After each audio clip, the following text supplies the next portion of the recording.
not bad for Bike Garage, I think you'll agree. Hello, it's me, Tuesday 29th of June, Motorcycle Diaries. My 4 steeds, Gixxer 600, Fireblade, Ducati Street Fighter I picked up yesterday from Ducati Coventry, and a Harley Fat Boy Special, £16,000 approximately, of V-twin 1584cc, torquey, grunty sexiness, all in black. I mentioned before when I took it out last time, it's really comfy to ride. I've been riding it for the last couple of days, and just the power surge of it. I mean, it's not, anything like the Triumph Thunderbird or Rocket 3, but it's not bad for a Harley, and it's just lovely. It just rides along those big fat wheels, brakes are ample, and once you go in, the handling on it is great. And today, I'm going to take it down to a nice little trip around the outside Birmingham, loads of A, B roads, leafy little roads, get some onboard footage, and then, yeah, see how this puppy does. I mean, if you just look at the styling on it, everything from the chrome handlebars through to the kind of old style rev counter there in the middle of the tank, and it has got like a range computer on there, but it is just beautiful. Chrome, the black denim leather, it's a leather paint job they call it, and it is one of those things, it's a style icon, and I'm really, in this weather, it's beautiful and sunny, there's a nice light breeze, absolutely just loving the prospect of heading out on the Harley. I'm going to be going out on the Street Fight later as well, just to get something completely different later on tonight, but this is perfect for that sunny day. A little ride, so let's crack on.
Just got back from the ride out.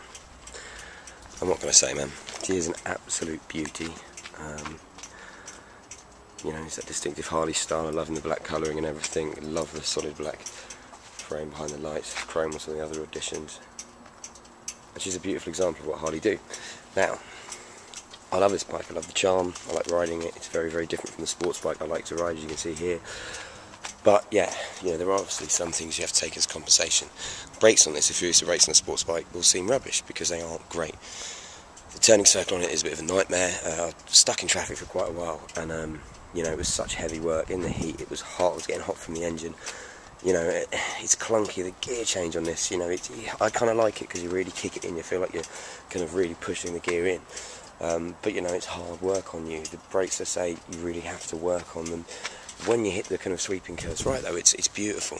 But it takes a lot more planning out in the cornering than, you know, on a much more, say, nimble, lighter Japanese bike. And that's the thing, obviously, it's heavy because all of the stuff on it is, you know, iron. It is made from girders. It's proper, solid, you know, quality build in that respect. Where on the Japanese cruisers, I've got the Honda cruiser I'll be trying out in a bit.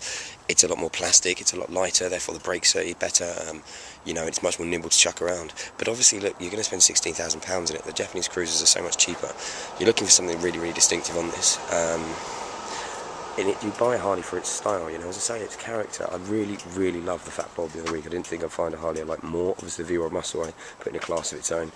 I have really enjoyed this. I think I prefer the Fat Bob to ride every day. You really wouldn't probably want to use this as a commuter because it is heavy. You know, power-wise, let's talk about the engine. It delivers it in quite a slow kind of power band. It comes on slowly, but there is a really nice sweet spot where you can really feel the wheel get gentle power from underneath you. So it is surprising in that respect. It's not as sluggish as some Harleys feel, especially the smaller ones. Suspension is really good on it. You know, the ride comfort is okay, it's pretty good, you know, considering you've got a cruiser bike and you're just sitting there, and it does feel lovely sometimes. Handling, as I mentioned, it's not as sharp as other things. I love the idea of Harleys. Even though I'm a much more of a sports bike fan, I am converted to them.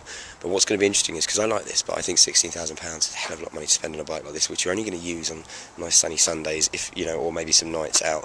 And you're not be riding, you're not going to take the track day, you're not going to be riding it to get that buzz from it, just literally to enjoy doing 30. But that's a good thing about this engine as well. 30, 40 miles an hour.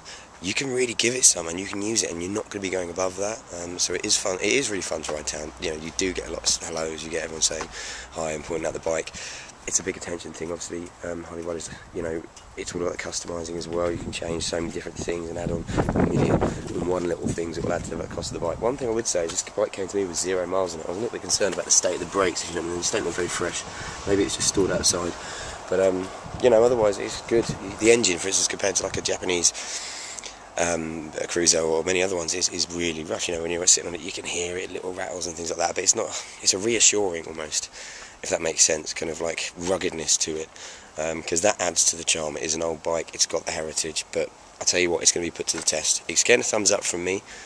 But I think the next few weeks will be very fascinating, because I'm going to be taking out the Victory Hammer S, a proper muscle cruiser. I have got the Honda, as I say, 750 I'm going to be taking out as well. I've also got some time on my favourite cruiser of all time, the Triumph Thunderbird. So it's going to be interesting. But tonight I'll be back in a second to take out that Ducati. Yabba yabba. Until next time, ride safe.